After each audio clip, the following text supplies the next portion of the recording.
When the World Slowed. A gentle love story told in 10 poems. By Enchanted Tales Hub. That evening by the riverside. I wasn't looking for anything but the path home, a shortcut through the fading sun, river humming low beside me. Then I saw him. Kneeling by the water's edge, a boy with brown eyes and a hand full of pebbles. He threw one. It skipped once, twice, then disappeared, like it had somewhere better to be. His hair caught the light, wind tugging at his sleeves. He smiled to himself, the way people do when they think no one is watching. And for a moment, I forgot how to walk. The world slowed, not dramatically, just enough for me to feel the hush of it. He looked up, just a glance. Brown eyes like warm soil after rain. I looked away too fast. My heart did something strange, fluttered, maybe. I wasn't sure why.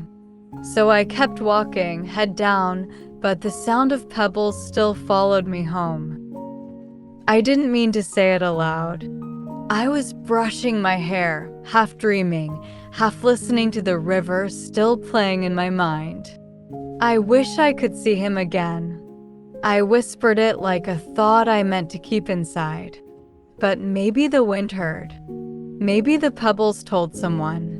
Because the next morning, he walked into my classroom, hands in his pockets, eyes scanning the room like he didn't belong yet, but was trying to. And then those brown eyes met mine. The same soft light, like afternoon through autumn leaves. I froze. So did time. The teacher said his name, but I didn't catch it. Just the sound of his chair as he sat 2 rows away, close enough to hear my heartbeat if the room got quiet. I looked down, pretended to write something, but all I could think was careful. Don't fall too fast. But what if? The look. I told myself not to look, told my eyes to behave, but they had other plans. Between notes and chalk dust, I kept stealing glances, little ones, barely more than blinks. He was just sitting there, elbow on desk, bored and beautiful in the softest way. Then he looked back, right at me. I panicked, dropped my gaze like it was on fire. Suddenly, everything inside me was too loud, heartbeat in my throat, heat blooming across my face like summer had arrived all at once. He saw me. The bell rang. Freedom. I gathered my books, barely remembered my name, and ran. All the way home. In my room, I threw myself on the bed, tossed teddy bears into the air. They flew like thoughts I couldn't hold on to. I was smiling. And also something else. Something I couldn't name, but it danced like a spark under my ribs. Just for the assignment. It was supposed to be just school. Just paper and pencils, chalkboard instructions, groups of 2. But then his name was paired with mine. My breath caught somewhere between nervous and maybe. He walked over slowly, like time understood I needed a second. "Hey," he said, voice low, kind. Like he wasn't sure if I'd mind. I nodded, eyes on my notebook like it held a map out of this moment. "Guess we're partners," he smiled. And I smiled back, the shy kind, like handing over a piece of your heartbeat without meaning to. We talked about timelines, due dates, what the project needed. But between the lines, I heard warmth. And maybe a beginning. When he said my name, it felt new again. Not like attendance. Like something he actually wanted to say. When the bell rang, we were still talking. And I walked home slower this time, each step softer, carrying a voice I already wanted to hear again. 2 cups between us. We met at the coffee shop for the project, of course. Books between us, laptops open, pens tapping like nervous little hearts. He wore a soft hoodie, fingers curled around a warm cup. I wondered what it would be like to hold his hand instead of a pencil.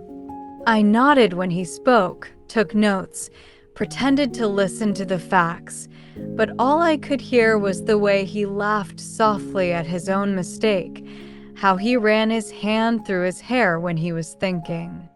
The lights were dim, but not enough to hide the way my cheeks gave me away. I caught myself sneaking glances, just like at school, only this time, I didn't look away as quickly. We weren't touching. We weren't even close.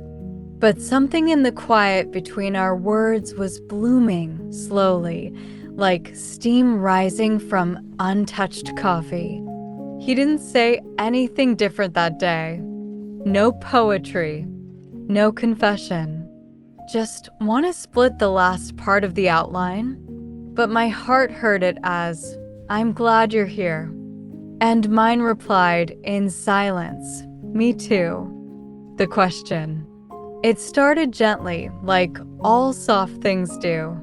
A message about a song, a photo of the sky, a random thought about a movie neither of us had seen. He began reaching out, and I answered always, because I wanted to, because something in me waited for him, even when I didn't mean to. We were friends now. At least, that's what I told myself.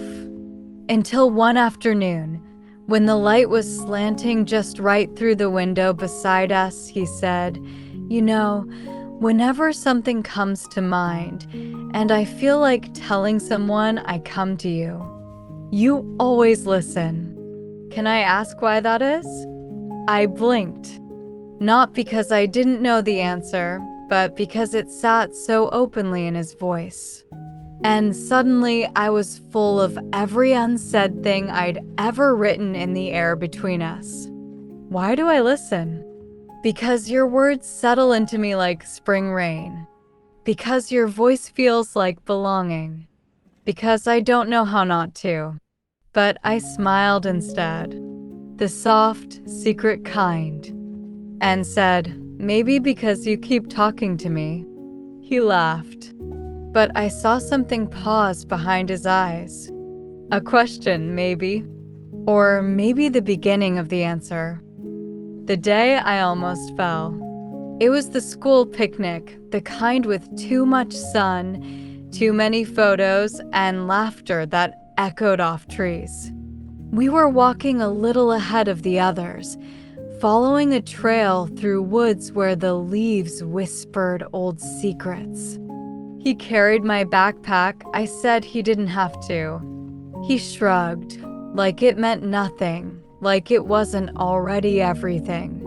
We reached a narrow path, stones loose under our feet. I slipped, just a little, but his hand was already there. Steady, warm, sure. He didn't let go right away. "Careful," he said, in a voice softer than the wind threading through branches. Later, he offered me his hoodie when it got cold. Said nothing when I said no, just draped it over my shoulders like it was always mine. We sat under a tree, not talking much, just sharing the same silence, like it belonged only to us. And as the sky turned gold behind the hills, I looked at him, not like a friend. Not anymore. I was just passing by. I wasn't looking for him. Not this time. I was just passing by, quiet steps through the garden path behind the school. Then I heard it. A voice, hers. Light, careful, like someone placing a secret on a table between them. "I like you."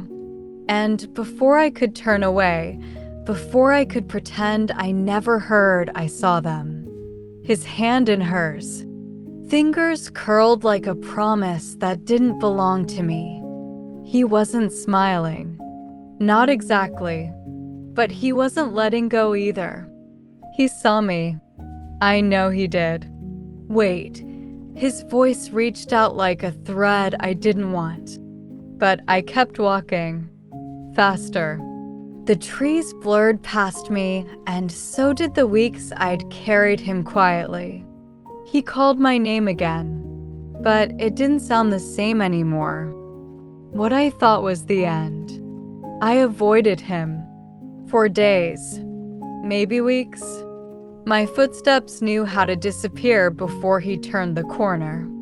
But he found me because some things don't stay lost when they matter.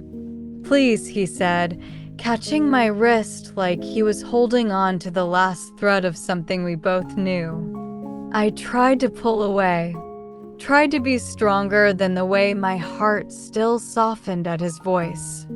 You should go, I said. You're someone else's now. He blinked, confused, then hurt. What? The girl, I whispered. You held her hand. You let her say it, and you didn't stop her. His hand let go only to curl into his own chest. I didn't know what to do, he said quietly. I don't like her. I wanted to tell you that, he continued, eyes not leaving mine, but you wouldn't even look at me. And then a breath he seemed to carry for days. I like you. 3 words. Small. Soft. But they moved through me like sunlight breaking through storm clouds. He reached for my hand gently, like he was asking permission before rewriting everything. And when he leaned in, pressing the lightest kiss to my forehead, I closed my eyes, just for a second, and let the moment wrap around me like something I had waited for without knowing. Where it all began. We went back to the riverside, the place where the world slowed for the first time. The path hadn't changed. Still scattered with pebbles. Still kissed by wind that remembered things we hadn't said yet. But this time, his hand was in mine. No notebooks. No projects. Just us and the hush of a place that once held a beginning we didn't see coming.